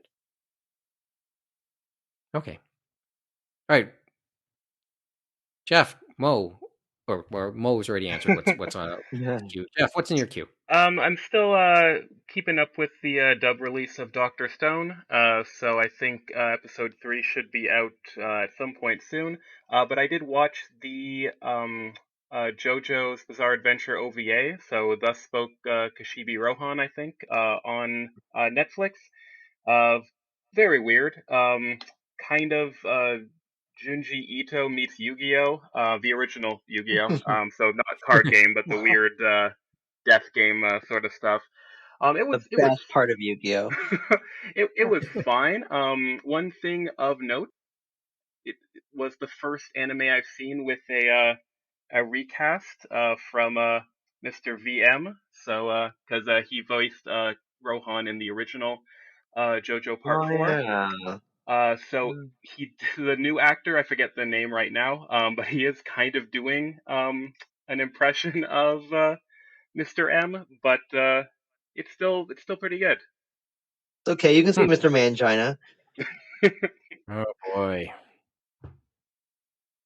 Okay. Oh, that was an OVA then, huh, Jeff? Because it's funny when you said OVA, because when I think JoJo OVA, I'm thinking of like mid-aughts one that barely got over here. It was, I forget, it was some random company, but I think they were tied to Madhouse, and they tried to get it out, and that was the only thing they got out, and it didn't really set the bar for JoJo until Studio David started bringing it out. It's a Netflix original, but it's only 4 episodes, and they're not extended episodes or anything, so I just considered it an OVA, but I'm not sure what the official designation might be. Okay. Kevin. Oh. Did I ask you? Yeah, Kevin. Just one thing. So I'm reading through Saga, and So, I did get through volume 6, and wow, what a ride, man! that's all you could really say, right? Well, I guess this is where I'll mention some spoilers, but I'm just like, wow, you're gonna have another kid, eh? Okay, there. That's gonna be curious to see how that pans out, especially given the conundrum that they're in right now. Oh, and it's and so good. Saga is fantastic. yeah. Well, glad you're enjoying something. Also, what's coming up next for me is I'm intending to join a group read for Honey and Clover. We'll see if I can. Okay. And That was a great one. That's a yeah, great one you're going to enjoy there, Kevin, I think. I enjoyed Honey and Clover, the manga and the both anime adaptations. like, I've had that manga for maybe like 8 years. Oh, I haven't finally. read It's it. only Yeah, 10 volumes, so you should be able to yeah. get through. There's too many things get in the way, and I have to say, I read 2 of the more recent chapters of Jujutsu Kaisen, and like, so I didn't even realize that the main Shibuya incident just ended. It just felt like it ended. So now I'm like, wait, how did that end? Because I usually read 2 chapters every 2 weeks. And so now I have to like go back to those chapters and see like, okay, so how did they transition from the end of this arc to like the conclusion of the arc and the aftermath? I'm just like, what the hell is going on? Like, oh, this manga, man. There. I get why it's popular though. And you Okay. know, it's good fights, but I'm just like it's hard to follow. It really is. Sometimes I really just have to like go back and forth and figure out, okay, so this happened because of this, and then this character's doing this because of this, and then okay, and then I have to like, and then I do it all over again. Yeah. Is it as bad as the Zelda timeline, Kevin? Oh. No, it's not as bad as the Zelda timeline. So there you go. You'll get through it. And I don't even pay attention to the Zelda timeline. I just play the games and enjoy them. Okay. James. Well, I know that there are a lot of video game news, but I got to start off by saying I am very happy that the Famicom detective games, both of them, are coming to the Nintendo Switch in May, and Oh, I that heard about is, that. yeah, so the first one is The Girl Who Stands Behind, and then that's actually the second one. The first one's actually The Missing Heir, but both of them, unfortunately, I don't think they're going to come out physically, so it's probably just going to be digital affair. But it sounds like so far, I think it's like $46.99 Canadian for each one, so they are an expensive Ooh. proposition and stuff like that. And even on sales, we know for Nintendo, sales aren't that prevalent. You might get 30% off at best. But I Yeah. still feel it's something I'd want to support and stuff like that. And I'm making an exception on these two because they're the granddaddies of visual novels. And as well, Nintendo is teaming up with Mages to do the remakes of both Oh. of these. So I think that's great. Especially Well, since Mages has brought stuff onto the Switch and PS4 and stuff like that with Steins Gate Elite. This year they're doing the Steins Gate Zero Elite. They've done Robotic Notes and so many others. well, there's ways to sneak in your discounts here and there. Like, so you say that you live in Alberta and you buy your you when you buy your Nintendo Switch or Nintendo Online gift cards, you find those promos where you get like $50 of value for $40 or whatever. Like that's usually how you have to go if you want to So, buy something Kevin, do new. you know how much debt the COVID-19 added to the Alberta budget? So, at some point, they're going to have There's to realize that maybe they might want a sales tax, just a small one. Not to say we're any better in other provinces. That's I'm for sure. amazed wow. how that trick still works after all this time. Speaking as a real accountant, James.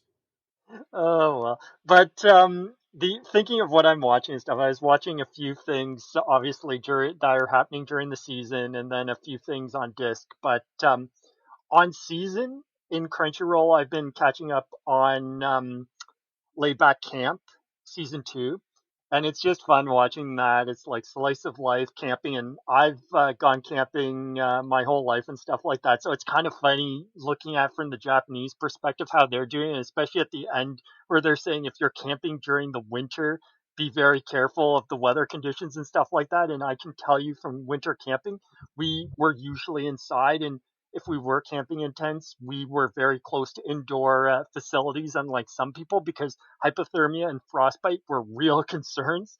And it was funny, just you see Mount Fuji all the time wherever they're camping, which is so funny because unfortunately, never had Mount Fuji near me during a campsite, just the Canadian Shield or some other things, but it was still nice and scenic where we did it. And just the thing that they got the 5-star camping down. Some of the things they had, I wish I had. They had better facilities, let's put it that way. But they still had some of the stuff. It's like they have the Coleman branding on some of the stuff they have. So it's interesting when you think of that because we had the Coleman stoves and stuff like that. So That's cool. and it was interesting just seeing the fires because we did ours in a fire pit and stuff like that. And you see them on this raised fire pit or something like that they were doing, which was kind of interesting. So. But it was, I came at it from a different perspective because I'm sure most people it's like cute girls doing cute things, right? Just like K-On! And stuff like that. I So, would have thought the girls would use Snow Peak branded products. I didn't see that at all. Yeah, no, I didn't see that. Unfortunately, Snow Peak's a Japanese outdoors / clothing company. I think I've heard. I think I know of. If not the name, I know of the. I think I have an idea about that. Okay. But yeah, there was that, and then on disc, dub-wise, I was watching. I got to Lord El Malloy the second. That's a spin-off of the Fate Zero part of the Fate series, and that's with older Waver Velvet, who has become Lord El Malloy the second, and he's solving these mysteries and stuff like that. And I was watching that in English, and it was fun. Some people I think would have the thing of saying, okay, they're in England, but none of them have accents or anything like that. But it all ties into the English cast they've had in the Fate universe before that's done at Bang Zoom. And I still thought they did a heck of a job and stuff like that. Once you get into it, the dub was fine and great to listen to, even though someone who's probably going into maybe just that is like, they're in England, but I don't hear like an English accent at all, right? Is Waver less of a whiny little shit in that Oh, show? definitely. Like he's it's like he's seen shit now, and now he's like definitely not that whiny, and he's been like inspired and affected by the servant he had in that Holy Grail war. I'm not sure if I'm allowed to say. Okay, maybe I can say Rider, but I won't say what his actual heroic spirit was because someone's going to say that's a spoiler. But Okay, it was he was affected by that, and it affects him as he's going forward in this. And like he's got his shit together. Let's put it that way in this series. That's because great he's to taken hear. over his mentor's class and stuff like that. Because remember, well, actually, that's a spoiler, but Lord, you know what happened to the first Lord El Malloy. Because I only watched the first Fate Zero series. I didn't get around to season 2, and yeah, Waver is a little insufferable in that first. Oh, trust me, he's not insufferable in this one. Like you can definitely like it's many years after that, so he's definitely an adult, and he's learned kind of from his mistakes too. Because remember, he thought he was kind of full of himself when he went into that war and stuff like that, saying, "I'm going to show up my master, and I got all this," and then he becomes this whiny bitch, right? Okay. But the last one, I'll just keep it short on this one, is Discotheque 1. I went back and was watching in sub Hajime no Ippo and stuff like that, starting at the first season, episode 1. And it was fun watching that one because, ironically, the thing in my mind standing for Fighting Spirit and that was the dub because we were watching it on the Genion disc, 5 episodes a disc, and I feel like we were watching mostly dub when I was watching it with people, and those voices were just such in my head, and that was from Media Concepts with Richard Epcar directing, and then he did the chief, the cornerman for Ipo and stuff like that, and he had the old boxing coach type voice down and stuff like that. So some of those voices resonate in my head for the dub, even though I'm sure some people say it's pedestrian, but I enjoyed it quite a lot. And it was nice going back and watching the original language version and seeing it. And I thought they did a good job too, because I was thinking back to the other seasons that are on Crunchyroll. I think season 2, season 3, which they did way later and stuff like that. And so it's nice hearing those first times they were doing the voice, right? Epcar is a real one. Okay. My turn? Yeah. I guess. Yes. All right. Well, I did mention I finished Beastars. Oh. That was enjoyable. Although, good to hear. Yeah, I really liked it. I mean, there isn't too much to say about it that probably isn't already out there. Although I do wonder how the hell do they get their tails through their skirts and pants? That's what the tailor's for. Pun. Tailor. Very good. Yeah. Well, I actually didn't even think of that. I legit did not think of that. But it's like, obviously we've only gotten through part of the story, and I've gone through the 12 episodes that are currently available in North America. I understand that the remainder of it, or the next phase of the series, is now available in Japan. You can VPN it, I suppose.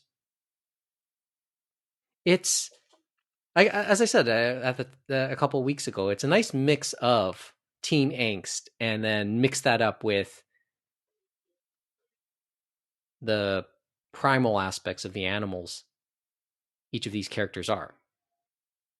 I like the world building in Beastars. No, it's just an interesting world. It's good. And I'll be curious to see what twists they now have, because it's obviously the last episode set up for an interesting second season. And it won't be that much of a wait probably for you because you've watched it so recently, because I'm sure they'll probably have that sometime this year. Oh, I think it's set for the summer. I think July, if memory serves me right. So more to come, but I enjoyed that. Although I have to save a word for its creator, Paru Itagaki, who's we forgot to mention this last time. Yes, she's the daughter of another well-known name in the industry, but she's made it a point not to make sure people don't see her face. So every picture you see of her, either one of two things happen. Either she has it covered up with a copy of one of the volumes of her manga, or she's wearing a chicken mask. One or the other. Oh, I think it's the Legomu chicken mask, because Legomu is the best girl in Beastars, other than Haru. Yeah. Does she become more of a character later in the series? Because in the first anime, no, I think... if I'm mistaken, I don't think you see Legomu ever again. Oh, she's more. Granted, I haven't gotten very far. Yeah, it's just you see. Well, you don't really see her obviously any further. Yeah, just the beginning of that one episode. That's it. See, that was weird because that was its own chapter in the manga. Mm-hmm. So it really did feel out of place in the anime, and I feel like they could have honestly taken that segment out if they wanted to make the overall story more cohesive, but yeah, because Legomu is a fan favorite in that franchise, so they must have felt obligated to animate that chapter. Well, I mean, it's the author in many ways. So yeah, so personally, I'll be looking forward to the rest of the anime. Yeah, and once again, in the multimedia, the media ecosystem, maybe there's some curiosity about the manga right now, but there's other things that I'm curious to watch. So that said, the other thing that caught my attention in the last couple of weeks was actually on Thursday. NHK World debuted their first animated series in 6 years. Kyo in the English name is Kyo in Kyoto from the Maiko House, and I'm going to try and pronounce this in Japanese, Maiko Sanchi no Makanai-san, which, as far as I could tell about this, it follows the story of Kyo, who is a failed wannabe geisha who stays with the house she had been studying in as its live-in cook, and then how she juggles those duties with her best friend, who is about to become a Maiko herself, Sumire. That's the basic story, and the thing is, the one thing I'll say about it right now, at least after watching one episode, it's presented in 3 separate shorts, and if there's one bad thing I can really say about it, it's pleasant, it's friendly, it's so saccharinely sweet. I felt like I was going to get a cavity after the first episode. I guess that's the worst thing I could say about it. But it's meant to be an encouraging story. But the thing that always has my attention about it is the fact it's on NHK World. It's also being simulcasted concurrently on Crunchyroll, so you can see it for free on NHK World. It's on their video on demand service.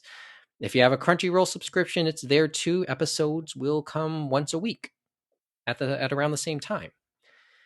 But what has my attention about it is the fact it's on NHK World. I said this was the first animated series in 6 years. The first one was Sushi and Beyond, which was the story of a British family's 3 months going through Japan and trying out all of its different cuisines. It's based on a book by Michael Booth of the same name, but that was the name of the book when it was first released in Britain. It became such a hit in Japan itself that the anime series got produced in 2015, I believe. But one thing it didn't have until recently was a North American release, at least of the book, and that it did come out, I think, in 2018 or 2019 under the name Super Sushi Ramen Express. It actually came out in 2016. I'm just looking it up now. So Super Sushi Ramen Express. It's the anime based on that. And what always catches my attention is things on NHK World typically are there for a reason. And more often than not, it's to help promote something concerning Japan, to show the good side of it. Sushi and Beyond obviously was there for its food. In recent months, over NHK World's programming more specifically, also focused a little bit more on geisha themselves and the fact that it was a bit of a dying art. So I guess that seems to be the purpose of putting up Kyo in Kyoto from the Maiko house. So I think it just wanted to put a bit of a focus on that. And this is some of the fallout from the Japanese Film Festival Plus for me.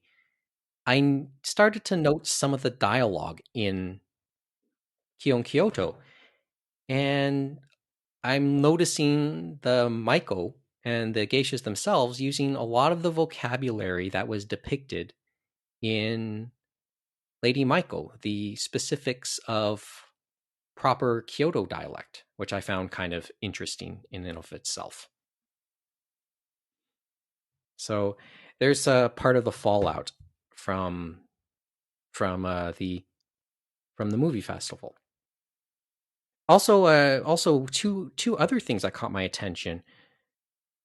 Sushi and Beyond was presented in its dub form, so all the dialogue in it was actually in English, which I had no real problem with because obviously it's about a British family. There is a Japanese version, as far as I remember, too, though. Kyo and Kyoto, however, is presented in Japanese with subtitles, although its narrator is in English. And then after the episode, they show like a 3-minute little documentary just to explain a few things about the geisha world.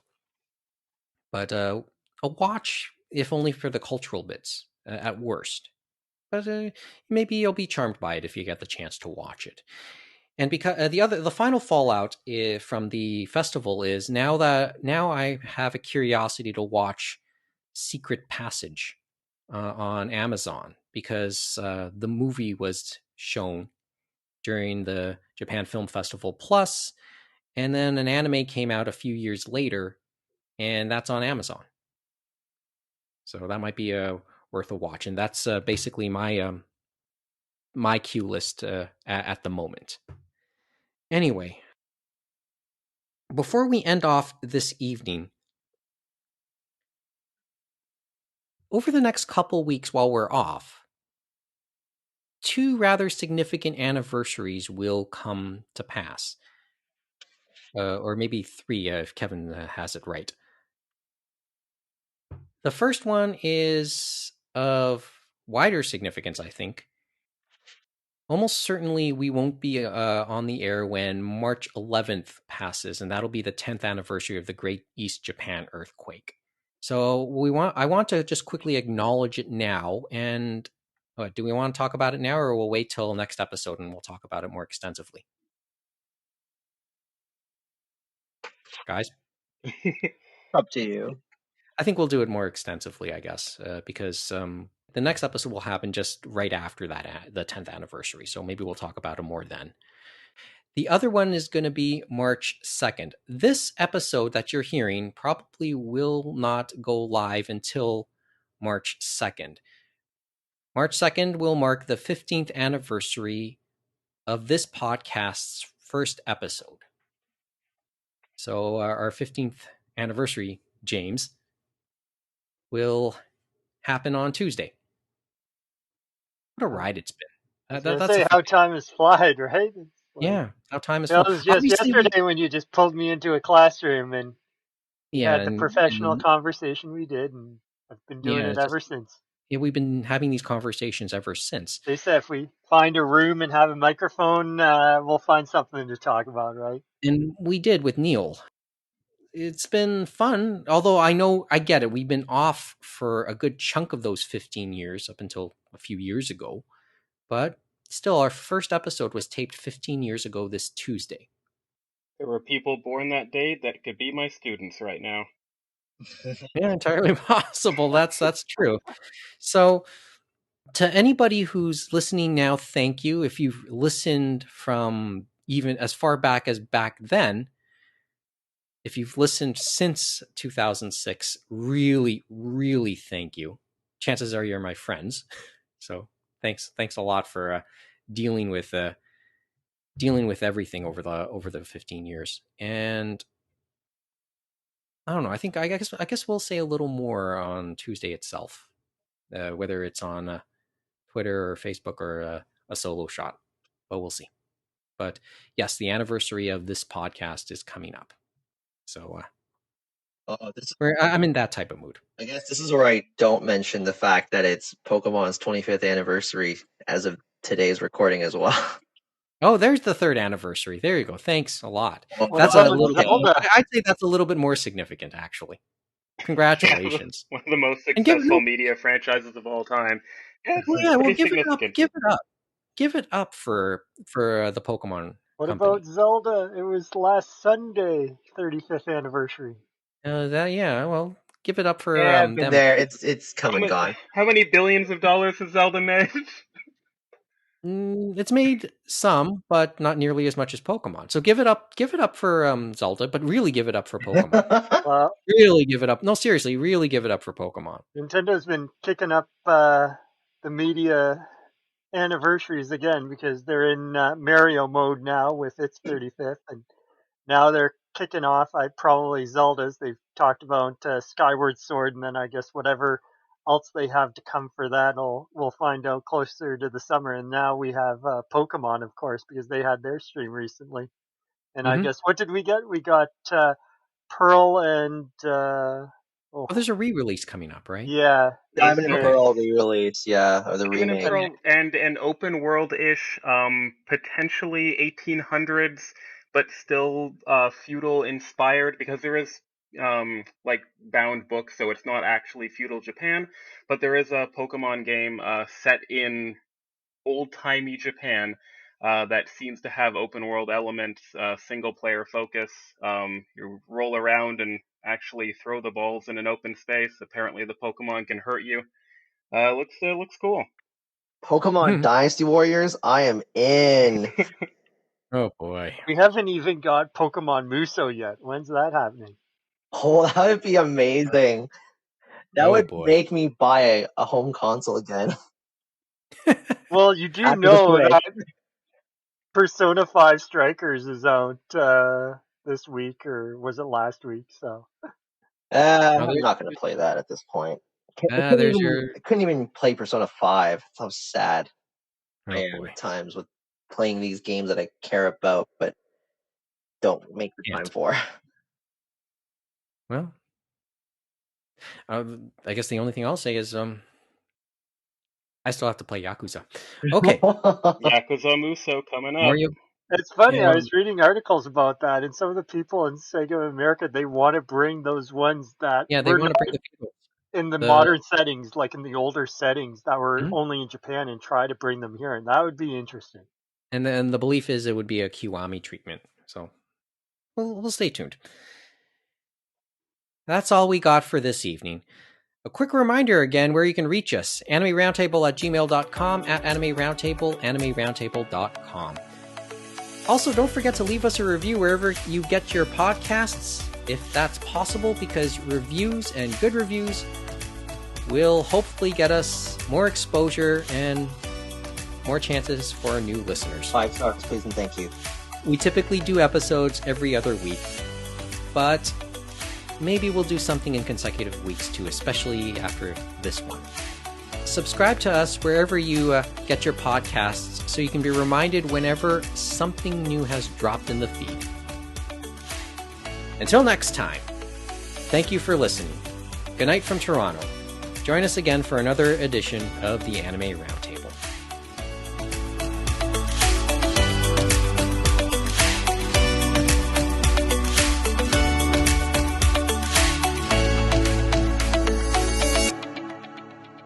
Yeah, I know. I dragged James into that very first taping.